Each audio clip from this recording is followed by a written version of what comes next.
안녕하십니까 여러분들, 산책처럼 사주입니다. 이번 시간에 드릴 말씀은요, 엎드려서 문제 풀기입니다. 이게 무슨 얘기인가 하면요, 저는 이제 아시는 분들은 아시겠지만 그 입시학원 강사 생활을 대단히 오래 해왔거든요. 근데 이제 제 학원을 운영하면서부터는 이제 고3 아이들은 그 시간을 정해놓고 한 일주일에 한 번 정도씩 시험을 봤어요. 근데 저도 영어 선생이니까 똑같은 시간에 같이 봤어요. 저도 모르는 시험지로 개봉을 안 해두고 있다가 시간에 저도 같이 시험을 봤습니다. 왜냐면 애기들 시험 볼 때 저 가만히 있는 것도 좀 심심하기도 하고요. 그리고 제가 이제 영어 선생인데 그래도 뭔가 솔선수범해서 그런 모습을 또 보여줘야 되고 여러 가지 이유가 있었어요. 근데 이 고3 영어 시험지 보신 분들 있으신지 모르겠는데 이제 수능 기준으로요. 생각보다 대단히 어려워요, 여러분들. 정말 한국어 해설지를 읽어도 무슨 말인지 모르는 것들도 많아요. 근데 우리나라 영어 교육이 좀 산으로 가는 건지 그건 잘 모르겠습니다만, 아무튼 그렇습니다. 그래서 저는 원래 스타일 자체가 제 제자 아이들이 이제 고생하면 같이 고생하는, 그래야 제가 선생으로서 뭔가 보여줄 수 있다고 생각을 하거든요. 그래서 똑같은 시간에 같이 풀어요.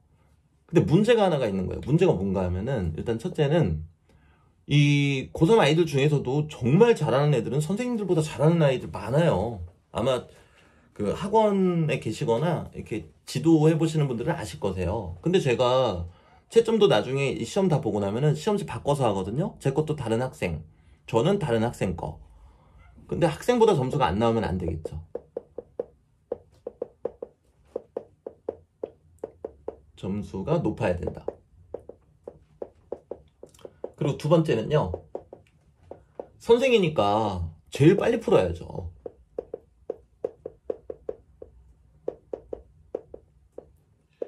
이거 은근 부담이에요. 아마 지금 이 영상을 보고 계시는 영어 선생님이 계시다면은 제가 드리는 말씀 정말 공감하실 겁니다. 약간 선생님이니까 애들보다 한 10분이라도 더 빨리 풀어가지고, 와, 나는 끝났는데 니네 아직도 푸는구나, 뭐 이렇게 말이라도 한마디 또 줘야 되는지는 모르겠지만 저는 그래야 된다고 생각을 했고요. 근데 이제 영어 시험지 보면요, 처음에 시작할 때 듣기가 나옵니다. 듣기 평가. 안 한 지 이제 한 1년 됐다고 벌써 까먹었네요. 한 18번까지인가 듣기가 나와요. 근데 아이들이 듣기를 들으면서 문제를 막 풀어요. 중간중간에 뒤쪽을 막 보면서 문제를 풉니다. 근데 저는 그렇게 하고 싶지가 않은 거예요. 그래서 그냥 듣기는 그냥 들었어요. 그리고 듣기 다 빨리 나오니까 남은 시간에는 그냥 뭐 놀기도 하고 막 낙서도 하고, 그리고 듣기가 끝나면 그때부터 문제를 풀었단 말이에요. 그럼 이제 애기들보다 시간이 좀 더 촉박하겠죠. 근데 이렇게 뭔가 으스대면서 시작을 했는데 시험지를 딱 받아보고 문제 딱 보는데, 야, 이거 난이도 너무 높다, 이럴 때가 있어요. 그럼 마음이 정말 조급해져요. 마음이 너무 조급해지고 오만 가지 생각이 다 들어요. 와, 큰일 났다. 이거 나도 들으면서 열심히 할걸. 애기들보다 못 보면 어떡하지? 뭐 순간적으로 그런 생각들도 들어요. 너무 난해하니까 시험지가. 근데 그런 생각이 들고 마음이 초조해지면요, 저는 어떤 습관을 하나 가지고 있습니다. 초조해지면 오히려 여유를 부려요. 여기서 이제 여유를 부린다는 게 뭐 안 풀고 그런다는 뜻이 아니에요. 아까 제목에서 말씀드린 것처럼 초조해지면 이렇게 엎드려요. 엎드려서 아주 편안하게 그냥 봅니다. 그리고 세워라 내워라 하면서 그냥 봐요. 근데 신기하게 그렇게 보면요, 그래도 제가 제일 빨리 풀고요. 그리고 점수도 제일 높아요. 결론부터 말씀드리면은 한 2, 3년 그러면서 애기들한테 진 게 한 거의 매주마다 본다고 했을 때 한 4, 5번은 진짜 진 적이 있어요, 솔직히. 진 적이 있습니다. 진 적은 있는데, 근데 이렇게 엎드려서 그냥 여유 있게 이렇게 풀다 보면은 어느 순간 제일 빨리 풀더란 말이에요. 제가 오늘 이 말씀을 드리는 이유는 뭔가 하면요. 오늘 저는, 와, 정말 또 새로운 기록을 갱신한 것 같아요. 한 1분, 2분을 이렇게 쪼개가면서 썼어야 됐거든요. 근데 그렇게 사람이 조급해지게 되면요. 마음의 여유가 안 생겨요. 그쵸? 그럼 저도 상담업을 하고 있는 사람인데 자칫 잘못 볼 수도 있잖아요. 그러면 그런 때일수록 뭔가 마음을 느긋하게 편안하게 갔습니다. 아, 뭐 어때? 죽지만 않으면 됐지. 뭐 약간 이런 느낌이랄까요? 그리고 제가 해야 되는 거에만 오롯이 집중을 해요. 왜냐면 사람이 조급해지면은 빨리 해야 되는데 시간도 막 계산을 해야 되고 머릿속으로 막 그렇잖아요. 근데 까짓 거 그러면 어때요? 제가 오늘 상담이 많아서 1, 2분 정도 늦어질 수 있겠습니다. 죄송합니다. 이렇게 연락드리면 되죠. 자, 그래서 저는 살면서 늘 너무 조급해지고 막 긴박해지면은 오히려 여유를 부리려고 애써 노력을 참 많이 했습니다. 그 여유를 부린다는 게 어떤 과시나 또는 뭐랄까요? 그 어떤 기만 이런 게 아니고요. 그 여유를 부리는 어떤 동작이나 말이나 그 행위 속에서 제가 마음이 편안해지더라고요. 그랬을 때 오롯이 뭔가를 할 수 있는 거예요. 뭐 그런 경우도 정말 많아요. 뭐 10시까지 뭐를 해야 되는데 10시까지 제출을 해야 된단 말이에요. 그러면 내가 9시에 집에서 딱 나왔는데 차가 너무 막히는 거예요. 처음에는 조급하죠. 사람이니까. 야, 큰일 났다. 이거 10시까지 못 내면 큰일인데. 근데 한 9시 반쯤 되잖아요. 이건 9월 30일이죠. 9시 반쯤 딱 되면은 에휴, 모르겠다. 그냥 늦으면 늦은 거고 늦으면 못 내는 거고 그거 난 노력했으니까 대신 운전에만 집중하자. 그리고 정말 운전에만 몰두하게 돼요. 근데 이랬을 때 거의 대부분은 10시까지 제출을 하더라고요. 근데 반면에 너무 조급해졌을 때 큰일 났다. 이제 30분밖에 안 남았다. 나 저거 못 내면 진짜 끝장인데 어떻게 하지? 그러면 10시까지 못 내는 경우가 많더라고요. 저는 그때 당시 이게 참 한편으로는 신기했어요. 근데 지금에 와서는 신기한 일이 아니라는 생각이 듭니다. 당연한 얘기인데 내가 만약에 운전해서 간다라고 치면은 운전에만 몰두해도 지금 들똥말똥이잖아요. 그런데 이 운전에다가 조급함까지 들어왔으니 이게 제대로 되겠냐는 거예요. 근데 여기에는 우리가 주의해야 될 게 하나가 있어요. 제가 개인적으로 생각했을 때 뭐가 있냐면요. 제가 저렇게 여유를 부렸는데 안 됐던 적을 보면은 항상 공통점이 있습니다. 다시 첫 번째 예시로 돌아가서요. 이제 애기들하고 영어 시험을 같이 보는데 시간이 쪼들려요. 그래서 그냥 엎드려서 문제를 여유 있게 풀어요.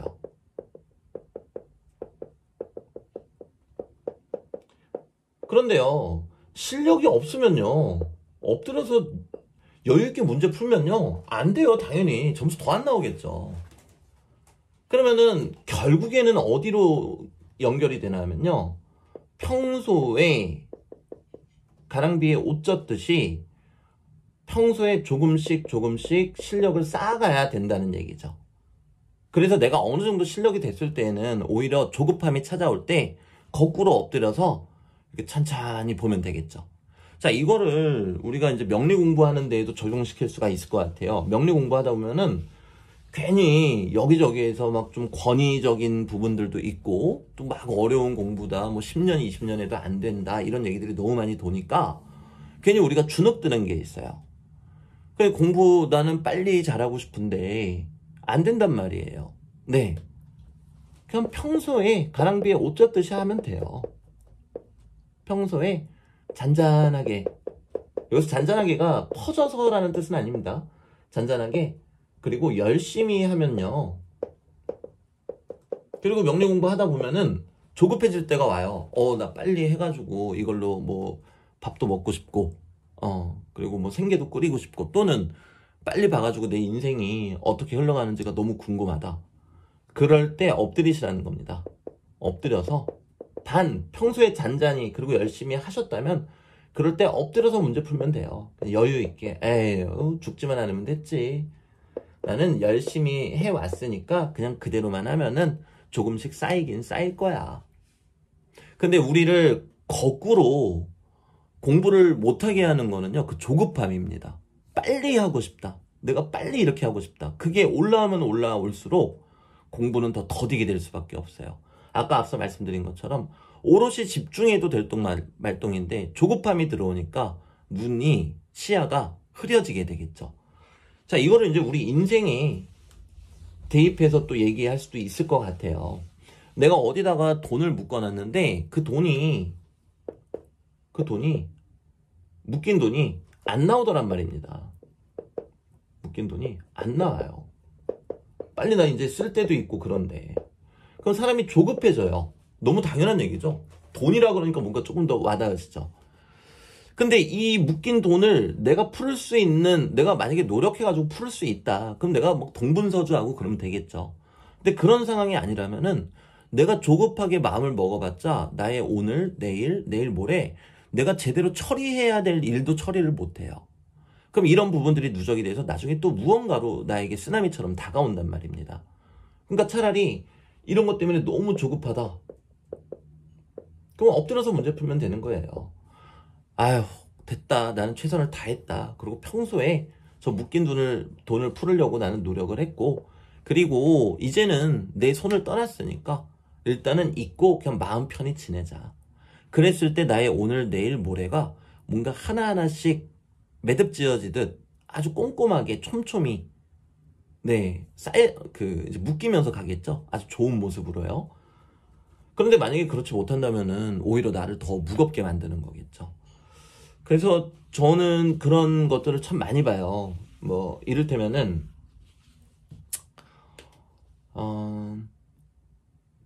뭐 아주 뜨거운 명식,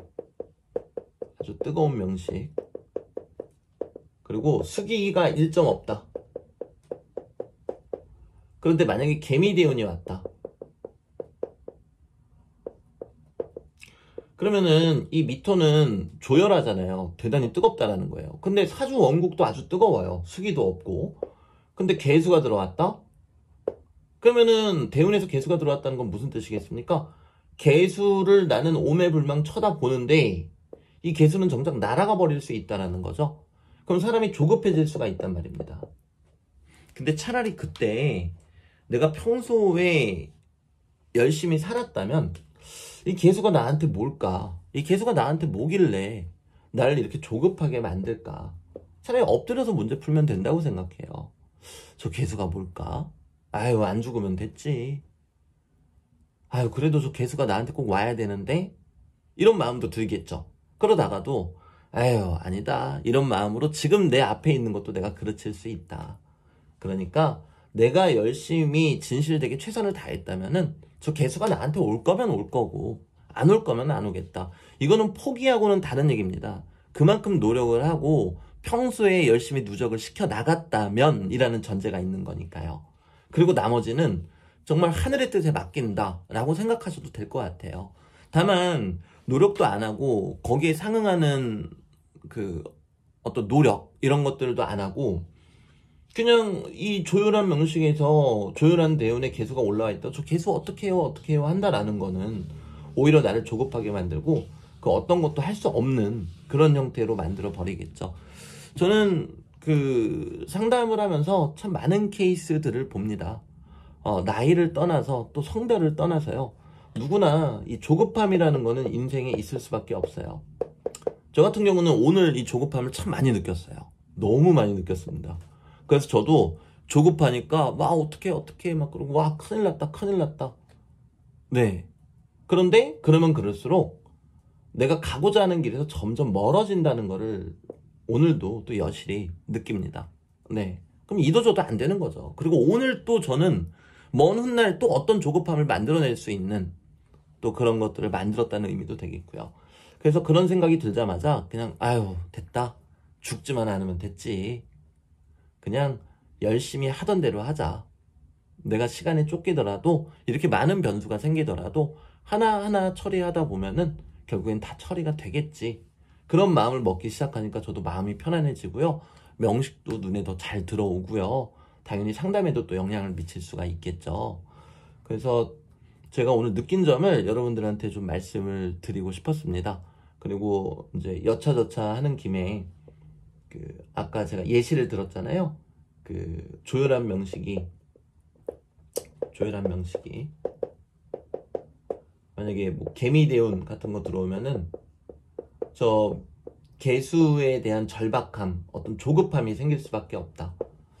네, 이게 우리가 명식상으로도 그렇습니다. 그리고 제가 요렇게 개미대운 이야기를 한 이유는요, 실은 다른 거 없고요. 솔직히 말씀드리면요, 저는 제 생각을 말씀드리거나 그럴 때는 광고를 아예 안 나가게 해요. 제가 뭔데 여러분들한테 제 생각을 갖고 뭐 대단한 사람인 거 마냥 얘기를 하겠습니까? 그런데 요즘 제가 제 생각을 너무 많이 말씀드리다 보니까 광고를 계속 못 붙이더라고요. 네, 그래서 명리적인 얘기도 같이 가미를 한 다음에 광고를 붙이려고 하는 저의 검은 속내가 있습니다. 네, 농담 아니고 진짜입니다. 방금 이렇게 자백하고 나니까 조금 너무 죄송해져서요, 한 말씀만 더 올리겠습니다. 이제 명리적인 얘기죠. 지금 개축월이에요. 개축월이고요. 얼마 전에 이제 서울은 비가 왔습니다. 그리고 저는 편의상 요 지장간의 기운을 열흘간으로 나누어서 계산을 합니다. 그러면 1월 10일부터 20일, 1월 20일부터 30일, 그리고 기토는 2월 1일부터 10일, 대략 이렇게 이야기하는데요. 사실 이게 정확한 수치는 아닙니다. 열흘이요. 다만 자연의 이치다 보니까 매년 달라질 수가 있겠죠. 우리는 날씨 변화를 통해서 그걸 감지하면 되세요. 서울은 얼마 전에 한 14일, 15일부터 비가 내리기 시작했어요. 네, 그러면서 날씨가 좀 달라졌습니다. 그러면 드디어 이 신금이 들어왔구나, 이렇게 또 보시면 되겠고요. 그리고 지역마다 또 국가마다 차이는 좀 있겠습니다만 요 근래에 날씨가 좀 변화했다. 그럼 이제 개축월에 신금이 들어오는구나, 이렇게 판단하시면 되세요.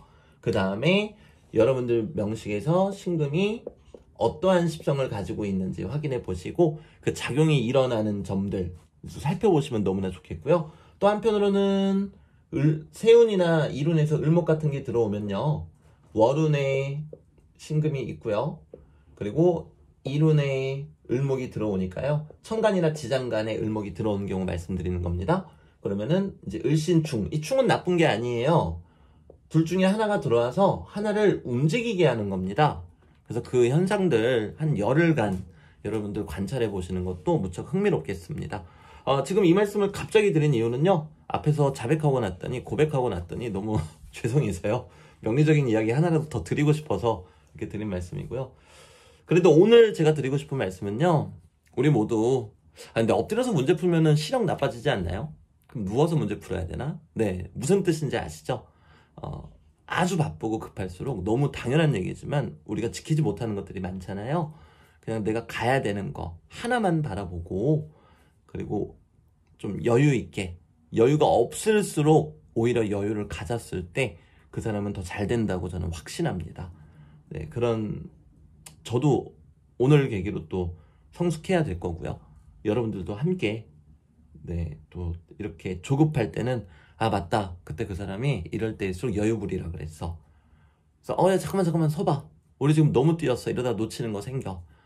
한 5초만 생각하고 가자. 시간이 너무 없으니까 많이 비워둘 순 없고 5초만, 딱 1, 2, 3, 4, 5만 생각하고 그동안만 여유 부리고 다시 하자. 1, 2, 3, 4, 4.1, 4.2, 5, 자 가자, 이렇게 하는 습관을 가지시면 참 좋겠습니다. 네, 저도 이만 가보도록 하겠습니다. 감사합니다, 여러분들.